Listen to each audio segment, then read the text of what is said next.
बहुत पहले की बात है, एक गांव में गोपाल नाम का आदमी रहा करता था। वो खिलौने बनाया करता था। उसके खिलौने लोग ज्यादा पसंद नहीं करते थे।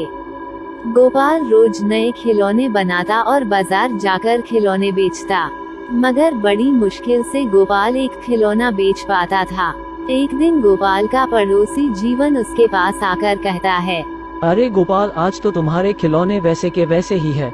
हाँ जीवन भाई, मेरे खिलौने बिक ही नहीं रहे हैं। अरे गोपाल भाई, मैंने ही तुम्हारे खिलौने ले लिए होते, मगर मेरा धंधा आज कुछ खास नहीं चला, नहीं तो मैं तुमसे खिलौने जरूर खरीद लेता। जीवन भाई, तुमने पूछा यही बहुत है मेरे लिए। चलो घर चलते हैं गोपाल। जीवन भाई, 2 दिन से कुछ खाया भी नहीं है।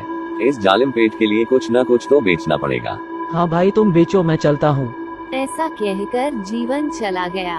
अब गोपाल खिलौने बेचने लगा। थोड़ी देर में एक औरत और बच्ची गोपाल के पास आकर पूछने लगी, ये गुड़िया कितने की है? ये गुड़िया 20 रुपये की है बहन। घर जाने का समय हो गया है, कुछ कम करके दे दो, अब घर जाने का समय हो गया है। खिलौने उतने अच्छे नहीं है।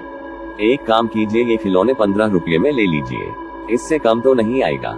नहीं भैया, ये खिलौना 10 रुपये में देना है तो दो, मैं इससे 1 रुपया भी ज्यादा नहीं दूंगी।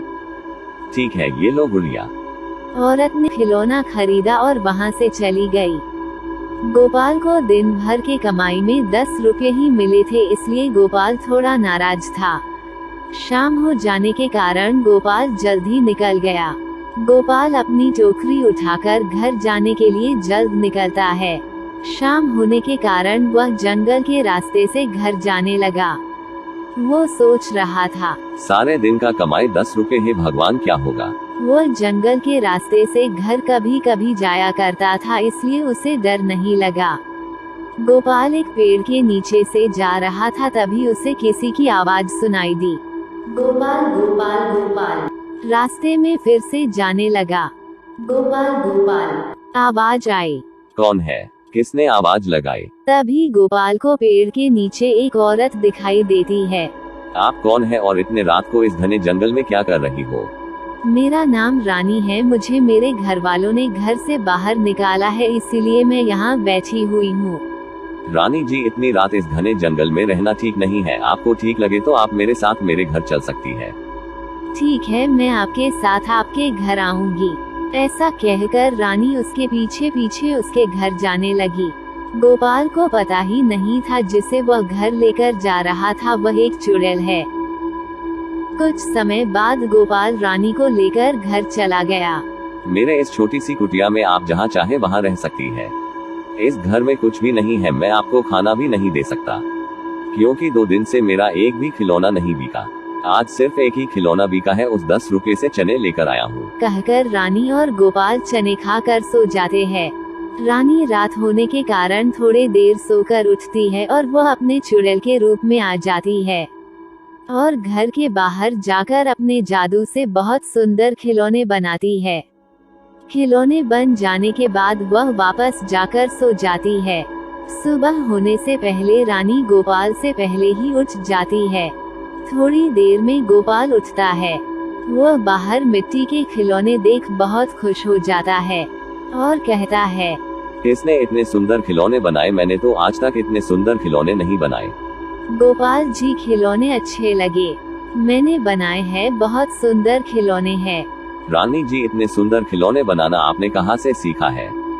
गोपाल जी, मैं घर में खिलौने बनाया करती थी। चलो मैं इसे बाजार में बेचकर आता हूँ, तब तक तुम कहीं मत जाना।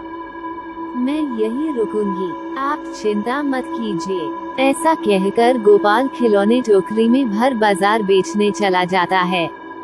बाजार जाते ही उसके टोकरी में इतने सुंदर खिलौने देखकर लोग आश्चर्यचकित हो जाते हैं और इसके पास लोग आकर खिलौने खरीदने लगते हैं। उस दिन गोपाल अच्छी कमाई कर लेता है और घर आ जाता है। जीवन सुबह बाजार में गोपाल को नए नए खिलौने लाता देखकर कहता है, इतने सुंदर खिलौने गोपाल कहाँ से लाता है? जरूर दाल में कुछ काला है, इस बात का पता करना पड़ेगा। जीवन रात में गोपाल के घर के बाहर सो जाता है।